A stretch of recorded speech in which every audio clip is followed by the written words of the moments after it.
Imagine being 15 years old, dressed in heavy silk, believing you're being escorted to a wedding ceremony, and instead being led into a locked chamber inside the imperial palace. The doors close behind you, not for privacy, for control. The women in the room are not guests. They are attendants, instructors, witnesses. A court physician stands nearby, silent, waiting to record what happens next. You were told this was tradition. What no one mentioned was that every movement, every reaction would be remembered and judged. The months of enforced silence suddenly make sense. So does your mother's expression that morning. The way her hands lingered while fixing your hair. The way she avoided your eyes, not out of indifference, but because meeting them would have broken her. Because this ceremony isn't about love, it's about obedience. This isn't fiction. For more than 600 years, the Ottoman Empire maintained a system so carefully constructed, so psychologically brutal, that even its fiercest enemies would not have wished it upon their own children. A system spoken of only in whispers, and later erased entirely. The year was 1623, and a 15-year-old princess was about to discover that imperial marriage had two faces. The public one, celebrations, music, blessings, gold, and the private one, performed behind sealed doors, documented in silence, and remembered only by those it broke. What happened that night was not a private tragedy. It was the hidden cost of power, a cost every daughter of a sultan was expected to pay. When this story reaches the moment that unsettles you most, pause and tell me where you're watching from, because no one should witness this alone. Now, return with me to the empire itself. For over 6 centuries, from 1299 to 1922, the Ottoman Empire stretched like a shoreless ocean across 3 continents.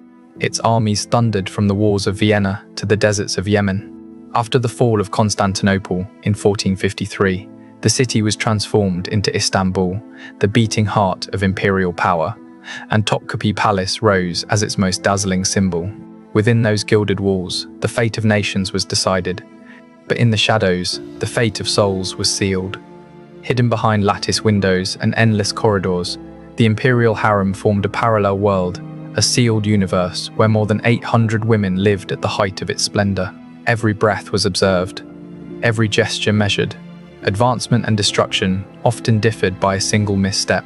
By 1530, when the title of Haseki Sultan was bestowed upon Hurrem, the harem became more than a domestic space.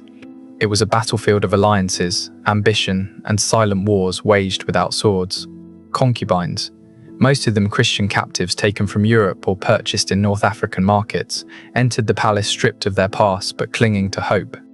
Their days were filled with music, poetry, embroidery, and ritual obedience, all in service of a single fragile possibility catching the Sultan's attention. Ironically, many of these enslaved women possessed more paths to influence and even freedom than the daughters born at the very summit of power, because royal blood came with its own prison. During the period historians now call the Sultanate of Women, figures like Kursem Sultan and Turhan Hattis Sultan exercised astonishing influence, guiding councils, steering wars, and ruling from behind veils of protocol.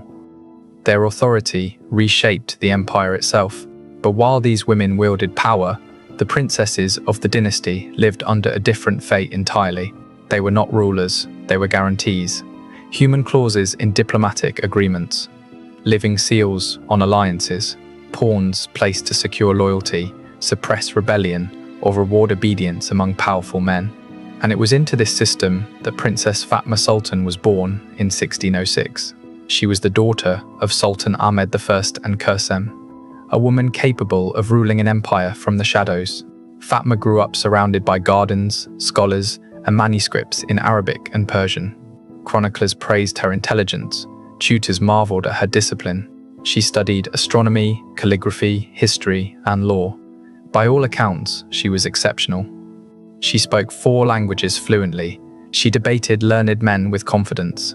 She gazed at the night sky with a curiosity that terrified her tutors, because curiosity was dangerous for a princess, and none of it mattered, because from the moment she was born, her life was never her own. Her destiny had already been written.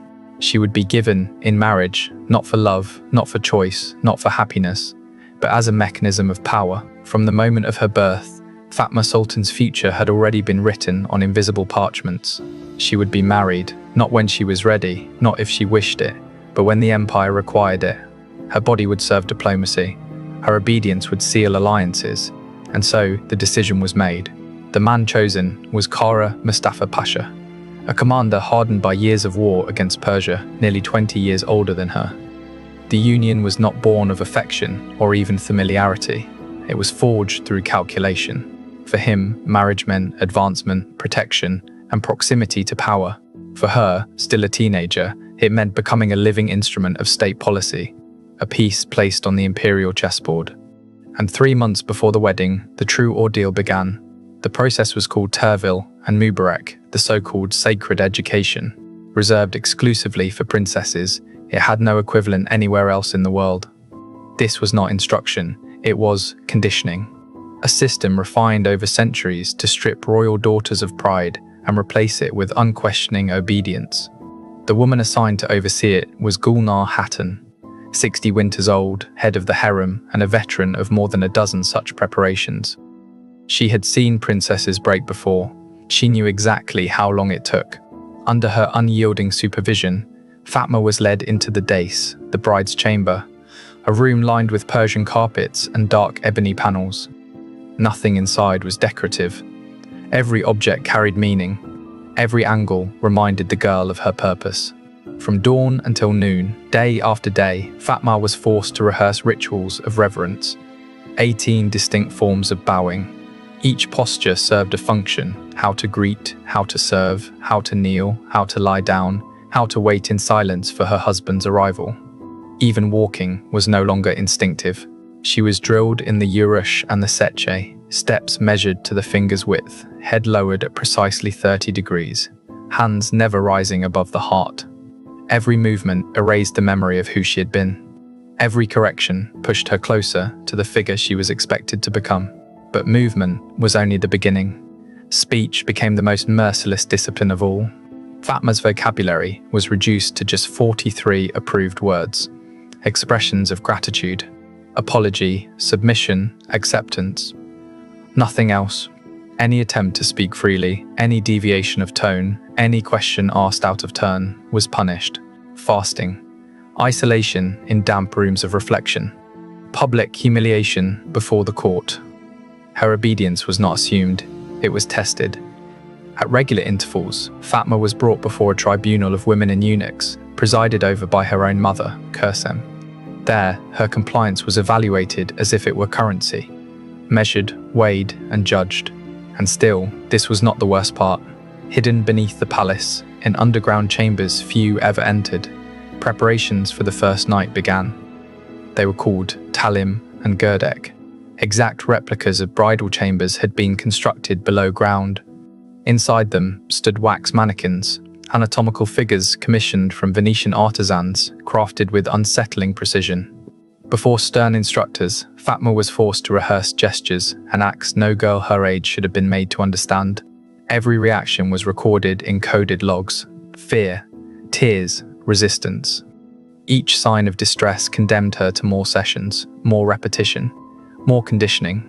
Slowly, methodically, the girl who once gazed at the stars was reduced to a compliant body.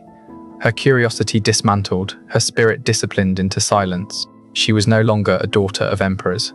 She was an apprentice to her fate, and the training did not stop there. Beyond posture, movement, and silence came endurance. Any sign of resistance, a lifted chin, a misplaced sigh, a defiant glance, brought punishment. Prolonged fasting until weakness set in. Repetitive exercises designed to exhaust the body. Confinement in cold, airless cells. Often, these humiliations were carried out in front of the entire female court, not in private, not discreetly, publicly, as if she were a disobedient servant rather than a princess of royal blood. Alongside physical control came mental purification. Fatma was forced to memorize verses drawn from Ottoman and Persian treatises on marital obedience. Passages from Nasihat al-Muluk and Akhlaq-i-Mosini filled her days, texts that praised submission, sacrifice, and erasure of self as sacred virtues. She recited them aloud before concubines and eunuchs who acted as judges. The girl who once spoke of astronomy and poetry now repeated words designed to extinguish her will.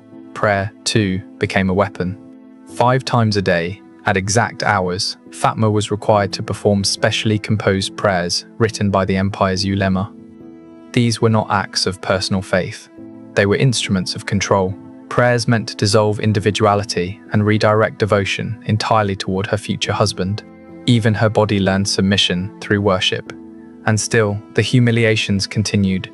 Twice each week, before the entire female court, Fatma was required to serve her own father's favored concubines.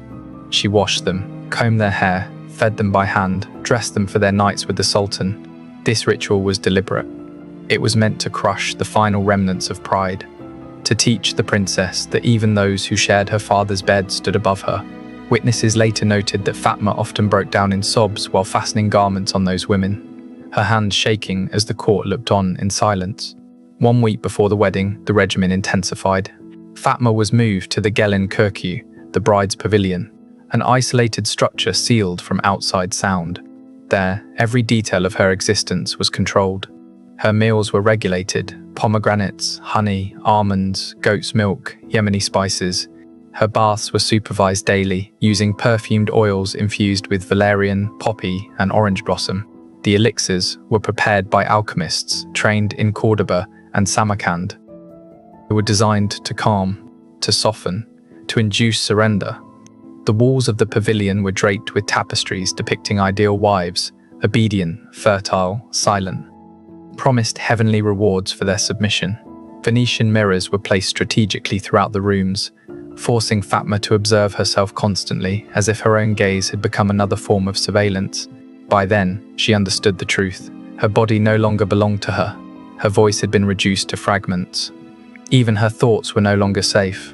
And the empire was not finished with her yet, because the day of the wedding was approaching, and what awaited her then would complete what this preparation had begun. This practice was known as muraqabah.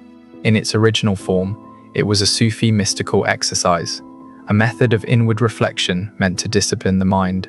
Inside the palace, it was transformed into something else entirely: a psychological weapon, a system designed to force the princess to surveil herself, not only her actions, but her thoughts. Even her inner world was no longer safe. In that isolation, Fatma began to understand the full extent of what had been done to her.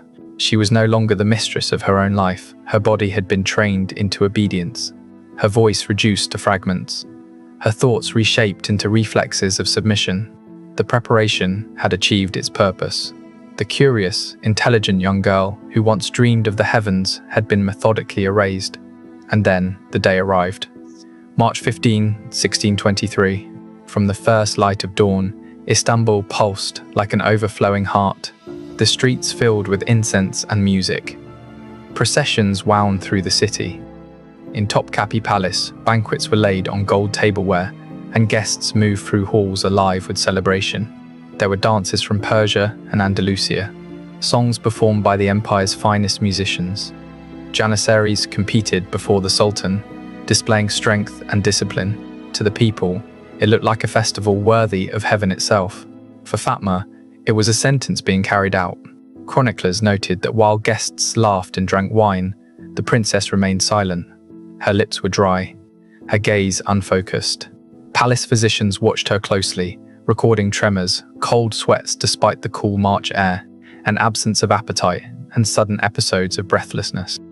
Signs we would now recognize as severe anxiety. Public splendor masked private terror, and when the final toast was raised and the civilian guests withdrew, the most dreaded moment began. Fatma was escorted from the palace halls toward the nuptial pavilion, built deep within the private gardens, according to ancestral plans dating back to the time of Mehmed II. The structure was octagonal, divided into 3 ascending levels. Each level served a purpose: purification, presentation, consummation. Nothing about this architecture was accidental. Every corridor, every threshold, had been designed to strip the princess of agency and transform the ceremony into an act of total submission. The first level was known as Taj Katu, the chamber of purification. There, Fatma was subjected to ritual baths that lasted for hours. Carrara marble reflected torchlight across the water, Essences of damask rose, shiz oil, sandalwood, and Somali ambergris clung to her skin. Alchemists applied ointments infused with diluted opium, mandrake, and other substances meant to calm the body and dull resistance. Court doctors described the resulting state as an ecstasy of mission. The second level was Teslim Katu, the floor of surrender. Here, Fatma was dressed in her nuptial gown, white silk woven with gold thread, adorned with pearls from the Persian Gulf. To an outsider, it appeared regal. In truth, it was engineered for control. Hidden cords and internal fastenings restricted movement. The crown's weight limited her posture. Anklets and bracelets subtly constrained her steps. Thick-soled shoes made escape impossible. The garment was a prison disguised as splendor. While Fatma was being transformed into a symbol, her future husband underwent very different preparations. Surrounded by advisors and seasoned war veterans, Kara Mustafa Pasha received instruction. Not on marriage, but on domination. He was taught methods of intimidation, calculated phrases meant to humiliate, and techniques to impose authority over an imperial princess. There would be no uncertainty in this union, no resistance allowed. Then came the ascent to the third level, Sifaf Katu, the chamber of consummation. Its walls were covered with tapestries depicting conquered cities, defeated armies, and captive princesses. The imagery was deliberate. It drew a clear parallel between victory in war and victory in the marriage bed. The furniture itself had been crafted for control. Beds with concealed cord systems, cushions soaked in soothing oils, low light designed to disorient and weaken resolve. It was there, surrounded by symbols of conquest, that Fatma faced her most feared night. Barely supported by her own breath, she became the living seal of a political pact. Official chronicles would later describe the wedding as a triumph, but inside that room, a different reality was unfolding. When the doors of the Sifaf Katu closed behind the procession, Fatma was left alone with her husband. Medical records from the time describe what followed as a complete collapse of the spirit. Months of discipline and humiliation had exhausted her capacity to respond. Her body trembled uncontrollably. Her voice fell to a whisper. Her eyes drifted, as if fixed on something no one else could see. Imperial doctors later named the condition Sokma and Tam, total shock. Kara Mustafa Pasha, trained in sieges and battlefields, initially interpreted her state as defiance. He believed it was arrogance that needed to be broken.